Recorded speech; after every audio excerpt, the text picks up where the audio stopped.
শুভেচ্ছা আমন্ত্রণ খেলাধুলার ইন্ডিপেন্ডেন্ট টেলিভিশনের নিয়মিত আয়োজন যত খেলায় সাথে আছি সাইদ সাদ।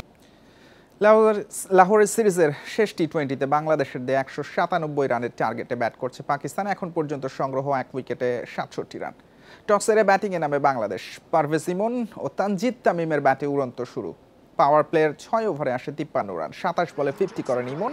11 ওভারে ভাঙে 110 রানের জুটি। তানজিদ আউট হন 42 রান করে। আর 34 বলে 66 রানের শাদাব খানের শিকার ইমন। লিটনের ব্যাটে 22 রান, 8 করে আউট শামীম পাটোয়ারি। শেষ পর্যন্ত টাইগারদের স্কোরবোর্ডে 6 উইকেটে 196। পাকিস্তানের বিপক্ষে টি-20তে এটাই সর্বোচ্চ স্কোর। রান তারায় শুরুতেই সাহিবজাদা ফারহানের উইকেট হারায় পাকিস্তান। মোহাম্মদ হারিস সাইম আয়ুব দলকে এগিয়ে নেন। Could be out. This is out. That's hit crisply. আলোচনার জন্য বার্তা কক্ষ থেকে যোগ দিচ্ছেন সহকর্মী ফেরদৌস ইসলাম। ফেরদৌস, হাই স্কোরিং ম্যাচ হবে, লাহোরে হচ্ছেও তাই। 200+ স্কোরের উইকেট, পাকিস্তানকে ডিফেন্ড করা সম্ভব কিনা? বাংলাদেশ যদিও 196 রান করেছে, যেটা পাকিস্তানের বিপক্ষে রেকর্ড।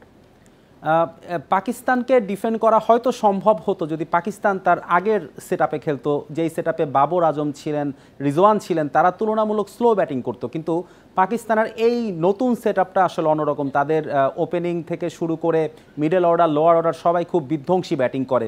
এরপরে আমরা জানি সালমান আছে, হাসান নওয়াজ আছে, খুশদিল আছে, তারা যেরকম আক্রমণাত্মক ব্যাটিং করে এবং সাইম আয়ুব, হারিস এরা যেভাবে খেলছে তাতে, এবং বাংলাদেশ মাত্র 1টি উইকেট ফেলতে পেরেছে। উইকেট যদি আর নিতে না পারে বাংলাদেশ, তাহলে এই স্কোরেও আসলে ম্যাচ বাঁচানো সম্ভব হবে না। যদিও পাকিস্তানের বিপক্ষে এটাই বাংলাদেশের টি-20 ইতিহাসে সর্বোচ্চ। এই ধরনের উইকেটে যে মানের বোলিংটা দরকার, নিয়ন্ত্রণ, স্লোয়ার কাটার কিংবা স্লো বাউন্সার, সেই ভেরিয়েশনগুলো আমরা খুব একটা লক্ষ্য করছি না। এবং বোলারদের মধ্যে আমরা দেখছি যে 2-3টা ভালো বলের পরে ঠিকই তারা বাউন্ডারি কনসিড করছেন। এটাই আসলে পিছিয়ে দিচ্ছে কিনা বাংলাদেশকে?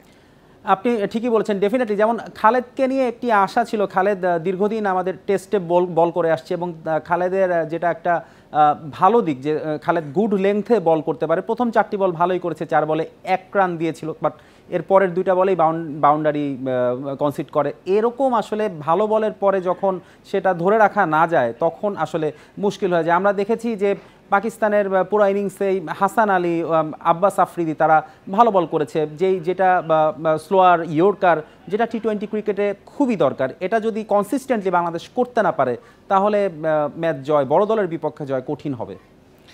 রিশাদ, গেম চেঞ্জার বাংলাদেশের টি-20তে গত 2 ম্যাচে 50-এর উপরে রান দিয়েছেন। এই ম্যাচে তার উপর কি ভরসা করা যায় কিনা, হাই স্কোরিং ম্যাচ যেহেতু? রিশাদ তো বরাবরই, এখন রিশাদকে বলা হচ্ছে বর্তমান ওয়ার্ল্ড টি-20তে অন্যতম বড় শক্তি লেগ স্পিনে। সেই রিশাদ বাংলাদেশে খেলছে, ফ্র্যাঞ্চাইজি লিগগুলোতে হটকেক হয়ে উঠছে রিশাদ। যদিও নতুন, মাঝে মধ্যে অনেক বেশি রান দিয়ে দেয়, তবে তার উইকেট টেকিং অ্যাবিলিটি অনেক ভালো। সেই দিক থেকে রিশাদের উপর তো ভরসা থাকবেই। আমাদের সঙ্গে যুক্ত ছিলেন সহকর্মী ফেরদৌস ইসলাম। তার সঙ্গে আলাপ করছিলাম পাকিস্তান এবং বাংলাদেশের শেষ টি-20 নিয়ে। চলে যাচ্ছি পরের খবরে। জুলাই বাংলাদেশ সফরে আসছে পাকিস্তান দল। 3 ম্যাচের টি-20 সিরিজের সূচি ঠিক হয়ে আছে, আনুষ্ঠানিক ঘোষণার অপেক্ষা। নির্ধারিত পরিকল্পনা অনুযায়ী 18 জুলাই ঢাকায় আসবে পাকিস্তান দল। দেশটির গণমাধ্যমের খবর, পিসিবি প্রাথমিক সূচি এরই মধ্যে পিসিবিকে পাঠিয়েছে। সূচি অনুযায়ী সিরিজের প্রথম টি-20 হবে 20 জুলাই, পরের 2 ম্যাচ 22 ও 24 জুলাই। সব ম্যাচ হবে মিরপুর শেরেবাংলা জাতীয় ক্রিকেট স্টেডিয়ামে। গত চ্যাম্পিয়ন্স ট্রফির সময় 2 বোর্ডের আলোচনায় এই সিরিজের সিদ্ধান্ত হয়। বাংলাদেশ সফর শেষ করেই উইন্ডিজে যাবে পাকিস্তান দল।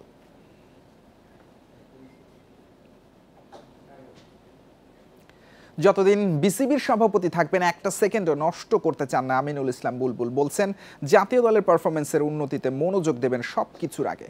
ক্রীড়া উপদেষ্টার সঙ্গে সভা শেষে জানান বিপিএলে বাড়াতে চান ভেন্যু সংখ্যা।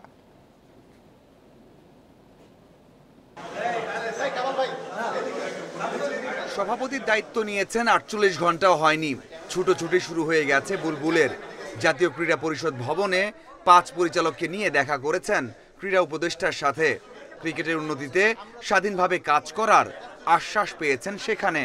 আশ্চর্যজনক হলেও মন্ত্রণালয়ের যে প্ল্যানগুলো আছে এবং আমাদের যে প্ল্যানগুলো আছে সেগুলো অনেকগুলো মিলে গিয়েছে এবং যে পরিমাণ সাপোর্ট আজকে আমাদেরকে অফার করা হয়েছে বা যে পরিমাণ সাপোর্ট আমাদের মন্ত্রণালয় থেকে সব স্পোর্টস এবং ক্রিকেটকে করা হয়, উই আর সিম্পলি ওভারওয়েলমড। একের পর এক চ্যালেঞ্জ অপেক্ষা করছে সামনে, তবে কোন কাজে প্রাধান্য বেশি দিতে চান সেই প্রশ্নের সোজা উত্তর জাতীয় দলের পারফরমেন্সে কেন এত খারাপ হচ্ছে তার ব্যাখ্যা চাইবেন। ক্রিকেট অপারেশন ডিপার্টমেন্টের চেয়ারম্যান এখন পাকিস্তানে অবস্থান করছেন, এই জন্য আরেকটা ব্যাপার হচ্ছে যখন একটা দল খেলতে থাকে খেলার মাঝখানে আমরা তাদেরকে ডিস্টার্ব করতে চাই না, এবং এই পাকিস্তান সিরিজ আজকে শেষ হওয়ার পরে আমরা অবশ্যই তাদের সাথে বসবো এবং বসে আমরা দেখব যে কোন জায়গাটায় আসলে হয় কি এই পারফরমেন্সটা কিন্তু একটা কম্বিনেশন অফ মেনি থিংস। কতদিন থাকবেন সভাপতির চেয়ারে সময়সীমা এখনও জানেন না, তবে একটা মুহূর্তও নষ্ট করতে চান না। এনএসসি ডাইরেক্টর বানিয়েছে কোনো সময়ের জন্য না, তবে গত 16-17 বছরও দেখেছি, আবার কিছুদিনও দেখব। আমার কাছে প্রত্যেকটা second important, so let's see. Farooq আহমেদকে সরিয়ে দেওয়ার অন্যতম কারণ বিপিএলে অনিয়ম, সেই বিপিএল নিয়ে বড় স্বপ্ন বুলবুলের। অবশ্যই বিপিএল আমরা কন্টিনিউ করব এবং আমাদের উপদেষ্টা মহোদয় আমাদের অ্যাডভাইস করেছে যে আমরা যেন আরও ব্যাপারটা আরও ছড়িয়ে দিই। তো অবশ্যই আমরা অন্য জেলাতেও এবার বিপিএল করার চেষ্টা করব, তবে আমরা আর ভালো করে রিস্ক ফ্যাক্টরগুলো দেখব আগে, তারপরে সে সিদ্ধান্তটা নেব। শুধু সভাপতি পদেই পরিবর্তন এসেছে, পরিচালকেরা সেই এক হয়ে কাজ করতে চান, প্রয়োজনে কঠোর হতে চান টাইগারদের সাবেক অধিনায়ক। Mazharul Islam, independent news. সংস্কারের পর জাতীয় স্টেডিয়ামে প্রথমবার অনুশীলন করল বাংলাদেশ ফুটবল দল। এই ভেন্যুতে 4 জুন ভুটান আর 10 জুন সিঙ্গাপুরের বিপক্ষে ম্যাচ। সফলভাবে আয়োজনে ব্যস্ত বাফুফে। এদিকে বাংলাদেশি পাসপোর্ট পেয়েছেন ইংল্যান্ড প্রবাসী ফুটবলার কিউবা মিচেল। তাকে সিঙ্গাপুর ম্যাচের জন্য পাওয়া যাবে না বলেছেন সভাপতি তাবিদ আওয়াল। সংস্কারের পর জাতীয় স্টেডিয়ামে ফিরছে আন্তর্জাতিক ফুটবল। প্রায় 5 বছর পর হোম অফ ফুটবলের রাকিব জামালদের অনুশীলন। কাছ থেকে প্রিয় তারকাদের দেখতে সমর্থকদের ভিড়, তবে ক্লোজ ডোর অনুশীলন হওয়ায় ফিরতে হয় হতাশা নিয়ে। ফুটবলের এখন নতুন একটা আমেজ আসছে, এটা কাছ থেকে দেখার আগ্রহ সবারই আছে, হয়তো এটা দেখতে না পারার জন্য একটু হতাশা। দেখতে পারি সেটা অবশ্যই ভালো হতো, কিন্তু মেবি এটা অ্যালাউ না, এটা খুবই একটা দুঃখজনক বিষয়। ফুটবলের এই উন্মাদনা কমান নয়। বাংলাদেশ সিঙ্গাপুর ম্যাচের টিকিট বিক্রি শেষ এরই মধ্যে। সফল আয়োজনের লক্ষ্য বাফুফের। দর্শকের যে একটা চাহিদা, যে একটা ঢাল, যে একটা এক্সপিরিয়েন্স, কিছু ব্যাড কিছু গুড, সকলভাবে নিয়ে আমরা মনে করি যে আমরা একটা পজিটিভে আগাচ্ছি। তো কোনোভাবে যত আমাদের ক্যাপাসিটি আছে ওই ক্যাপাসিটিকে আর একটু বাড়ানো যায় কিনা 10 তারিখের আগে। হামজা সমিতের পর লাল সবুজ জার্সিতে খেলার অপেক্ষায় কিউবা মিচেল। এরই মধ্যে বাংলাদেশি পাসপোর্টও পেয়ে গেছেন। বাকি প্রক্রিয়া কতদিনে শেষ হয় তা নির্ভর করছে বাফুফের ওপর। যতক্ষণ না আমরা ফুললি ফিফার এনওসি অনুমোদন পাবো ততক্ষণ কোনো সিদ্ধান্ত নেওয়া মানে ঠিকও হবে না, আর হাই হোপস দেওয়া হবে না।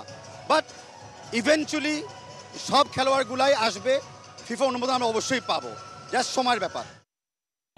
ভুটান সিঙ্গাপুর ম্যাচের জন্য 26 সদস্যের স্কোয়াড। হামজা চৌধুরী ও সমিত ছাড়া সবাই ক্যাম্পে যোগ দিয়েছেন। সব ঠিক থাকলে সোমবার সকালে ঢাকায় আসছেন হামজা, সমিত আসবেন বুধবার। Shamim Ahmed, independent news, Dhaka. এই ছিল আজকের যত খেলা। ইন্ডিপেন্ডেন্ট টেলিভিশনের সব খবর বিস্তারিত জানতে চোখ রাখুন ফেসবুক, ইউটিউব এবং এক্সে। আমন্ত্রণ পরের আয়োজন।